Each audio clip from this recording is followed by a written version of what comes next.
presentation, but that's about it. Hi.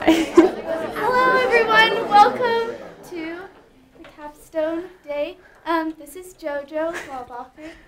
Today she'll be giving her speech about psychology and behavior. It's called "Why Did I Do This? My Journey Through Behavioral in Psychology." Yep. Yeah, pretty much.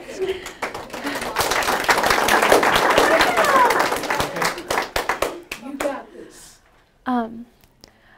I've always had a desire to understand why people who are composed of generally the same parts are so unique when it comes to their personalities. I believe that the nature of God is reflected in each and every person, and so to better know Him, we have to know ourselves and each other.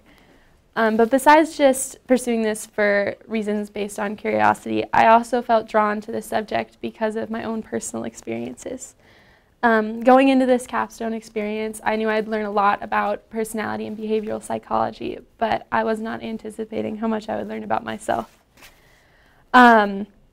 I knew going into this that I didn't know a ton about what personality and psychology, or personality and behavioral psychology were, but I felt like I knew in broad strokes what that entailed. I was very wrong.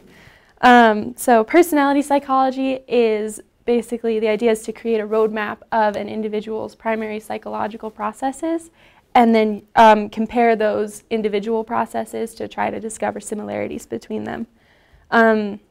There's a lot of discourse on what affects people's personalities, whether it's environment or if it's inherited. Since there are so many diverse takes on what personalities actually are, it makes sense that treatments for personality disorders are all over the board and only work on some people.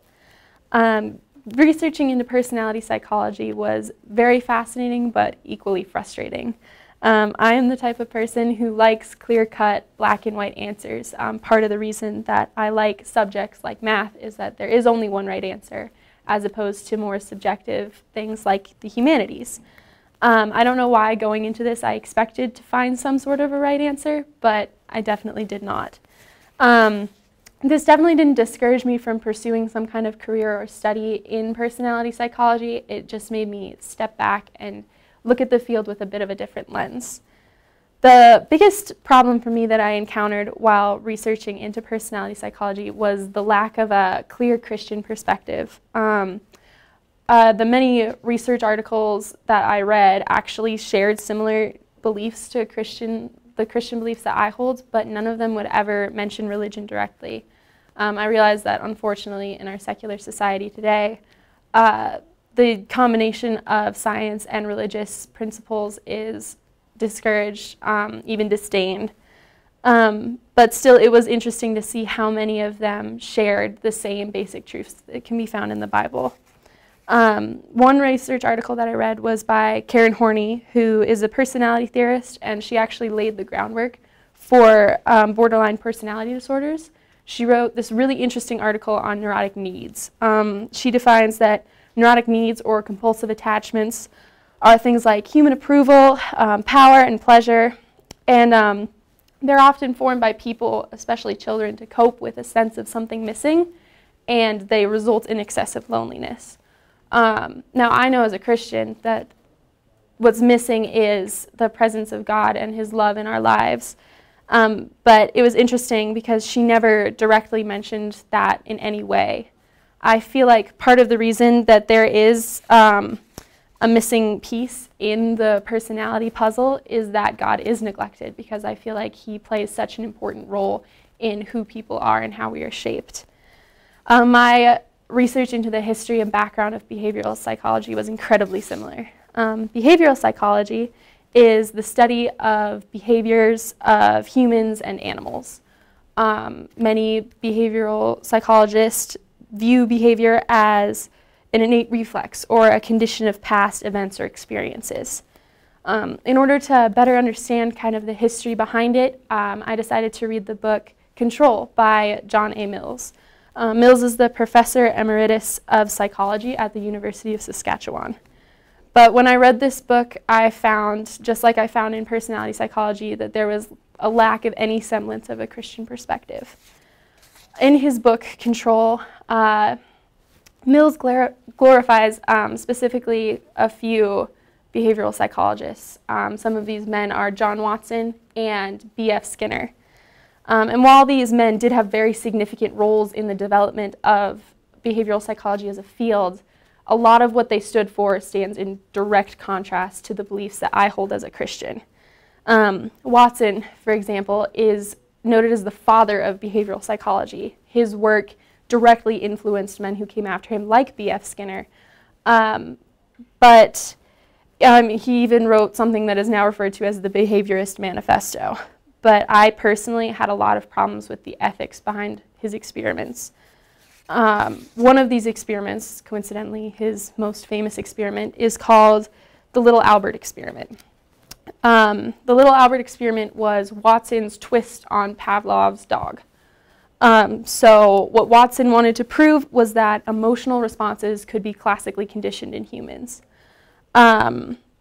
This doesn't sound particularly challenging, but it is, because the subject of the study, Little Albert, was a baby, and the emotional conditioning was stimulating a previously non-existent phobia. When Little Albert was 9 months old, Watson and his assistant exposed him to several stimuli, a white rat, a rabbit, a monkey, and several masks, and recorded his initial reactions to them, which he initially responded with no fear. However, the next time that Albert was exposed to the white rat, Watson would reportedly hit a metal pipe with a hammer, creating a loud, unpleasant noise that made the baby cry naturally. After many times repeating this pairing, Albert would begin crying simply at the sight of the white rat. So therefore, the experiment was successful because Watson did prove that emotional responses could be conditioned in humans. But actually, he found much more than that. Albert experienced something called stimulus generalization, which meant that post-conditioning, he responded with intense fear to not only the white rat, but to the rabbit and anything that was white and remotely furry, including Watson in a Santa Claus beard. I feel that there are glaring ethical problems with this study. Conditioning a baby to have a phobia crosses some very serious boundaries, in my opinion. First of all, the study was not set up in any way to protect little Albert from psychological damage. In fact, the entire purpose of the study was to do the opposite of that. Secondly, research into the background of who little Albert actually was showed that most likely his mom was a wet nurse at Johns Hopkins Hospital and was forced into giving Watson her baby and was completely unaware of what was going on in this study. So she didn't know what was going on to her son. But as she found out what was going on, she naturally decided to remove him from the situation, from the study. But she did this before Watson could reverse what he did, which he claimed he could take the phobia back away from the baby. So there's actually no way of knowing how much long-term damage the study actually did. Similar experiments have been banned from behavioral psychology, but it was still very discouraging to see how much Watson is still looked up to, and just the inhumanity and the fact it was allowed to happen in the first place. B.F. Skinner, the other man that Mills revered, is called one of the most influential American psychologists. He develops the theory of operant conditioning, which means that behavior is determined by consequence. It wasn't his experiments that were ethically challenging for me. Some people believe that he put his newborn daughter in a Skinner box, which is a system designed to test a rat's ability to learn on a reward and punishment conditioning, but that's not true at all. But his beliefs were actually what challenged my faith the most. First of all, Skinner completely rejected the concept of free will, which to me is a very important piece of human nature and Christian faith. I believe that in order to truly love something, you have to be able to choose not to. So to reject the entire concept of free will is to reject one of the founding principles of Christianity. Secondly, Skinner thought that people were the same as the rats and pigeons that he frequently worked with. This is obviously very similar to the beliefs and subsequent action of Watson, but I strongly disagree.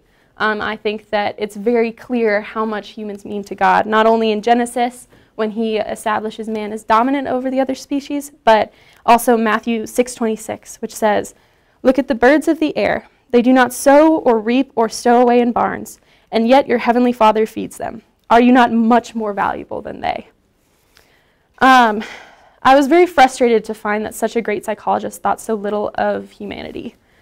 Watson's experiments might have been more ethically challenging, but Skinner's beliefs were in such direct contradiction to mine that it was a little bit discouraging at first. By saying all that, I don't mean to say that God is not a part of psychology at all. Quite the opposite is true. I had the privilege of interviewing Dr. Michele Harris, who is a Christian therapist. We talked about a lot of things, but one thing that we specifically talked about really stuck with me. I was asking her what she does differently than her secular coworkers, and she was telling me that she does everything that a normal therapist would do. She combines scientific methods with medicine to try and help her patients the best. She told me the one thing that she does differently is that she prays for every single person who steps foot into her office. I didn't realize this, but just because people see her does not mean that they're necessarily Christian. So she believes that it's not her place to try to force God onto people, but that she has a really unique opportunity to intercede for some of the most vulnerable people with her own prayers. This really touched me because of my own personal experiences with therapy. Many of you probably know this, but some of you don't. I was in a very serious car accident several years back, and as a result, I was left with a lot of psychological baggage. Originally, I did not want to go to therapy. The first time I went, I was actually forced against my own will because I had a panic attack. And this first session went horribly, admittedly, probably due to my unwillingness to go. But I didn't go back. I didn't go back for 4 years. I am a very stubborn person. I thought I could will myself back into being healthy. But actually, my refusal to seek professional help, if not making my issues worse, definitely made them multiply. In addition to being very stubborn, I'm also a very proud person, which is a very bad combination. I didn't want to admit that I didn't have control over my own mental health anymore, and I didn't want to admit defeat and need the help of a stranger. It wasn't until I reached the lowest point in my life that I even considered going back to therapy. But after going back, I can honestly say that going has completely changed my life. Working with my wonderful therapist, she has helped me recover not only through medicine and scientific things, but also she has helped grow and strengthen my relationship with God, even if I didn't realize it until much after. I fundamentally believe that the only way that one can truly begin to start healing is if you lay down all worry and hurt at the feet of God. This whole capstone journey has been a journey of humility. Talking with Dr. Harris was incredibly humbling. Her immense faith in God and that he would provide for her and every one of her patients just really struck me to the core and was incredibly humbling. I already respected her before interviewing her, but my respect just deepened even further afterwards. I also had the privilege of interviewing another person I greatly look up to, Sarah Grecian. Sarah Grecian is a Front Range alumni, and she started her own nonprofit called the Score a Friend. Score a Friend's mission is to build up their clubs in schools in order to promote the education of youth to advance the inclusion of every ability. Talking with Sarah gave me the opportunity to be educated on a lot of areas that I didn't realize that I was ignorant on. We talked a lot about autism spectrum disorder, ASD, because that's specifically what she feels especially drawn to. Autism spectrum disorder is primarily defined as impaired development in like social interactions and communication and repetitive behaviorisms. She told me that people with ASD often focus on one activity or thing. I didn't realize this, but some kids with ASD can become really fascinated with technology and can go into those fields and really excel. Some researchers even think that Bill Gates and Steve Jobs are somewhere on the spectrum. This really made me reflect on something that I hadn't really thought about before, which is people with challenges in one area can be immensely gifted in others. I found that this reflection was incredibly compounded by my service. Through the capstone experience, I had the opportunity to work with the TLC kids for a week. We did a lot of stuff. We did Taekwondo, which was new for me, and I got to sit in on their math class. Unfortunately, at the beginning of the week, I felt like there was a barrier in between me and the kids. I felt like I wasn't going to be able to get through, and that I was really worried that my service wouldn't be beneficial to anybody involved. It wasn't until later that week when they talked about Score a Friend Week that really changed. Score a Friend Week was started at our school by Sarah a couple years ago, and the idea behind it is to promote the Score a Friend Club's ideas about inclusion. I guess, assumed that everyone in the TLC program would love it, and in theory, it's such an amazing concept. But when it was actually happening, the kids still didn't feel genuinely included. It was a different kind of not included. It was more like they were put on some kind of pedestal, but it still felt artificial. In that moment, my heart was completely changed, and I became painfully aware and incredibly humbled. Unintentionally, I had done a very similar thing, and I was right in thinking that my service wasn't going to benefit anyone unless I changed. After that, my attitude was completely changed, and I realized that we are all one, and there is nothing that really makes us different. We all have our own challenges, and we all have our own issues, but that doesn't make us any different. After that, I actually had a ton of fun. Just hanging out with the kids. On the last day, we were talking about jobs and favorite books, and I know that if I hadn't been there for that one conversation, none of that could have happened. That day, that conversation completely changed my heart. I can honestly say that my experiences with those kids that week have changed me as a person. This entire capstone has challenged me in a variety of ways. It has pushed me to overcome secular boundaries that may be present, and it has transformed me into a much more humble version of myself. But most importantly, it has taught me about and helped me better see the face of God in the people around me. As C.G. Jung, a Swiss psychiatrist, psychoanalyst, and the founder of analytical psychology once said, "Our whole unconscious is an uproar from the God who wants to know and to be known." By interacting with the people that I did during this capstone experience, I was shown the love and light of God in their faces and words. I got to see firsthand what it really means to see God in the other people. This capstone experience has completely changed the way that I interact with the people around me and how I see God in them. Thank you.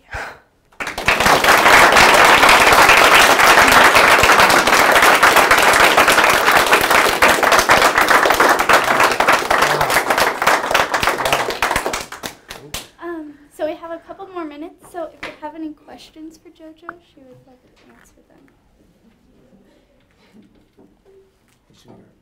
You hit it home. Oh, thanks. Wonderful. Thank you. Very, very, very touching. Thank you. I'm with him. Oh, thanks, Josh. Well, if there's no questions, then we can just wait here until 9:30. The next session is, I think it's 9:40 to 10. So. Cool. Thanks. So, you feel good about it? Are you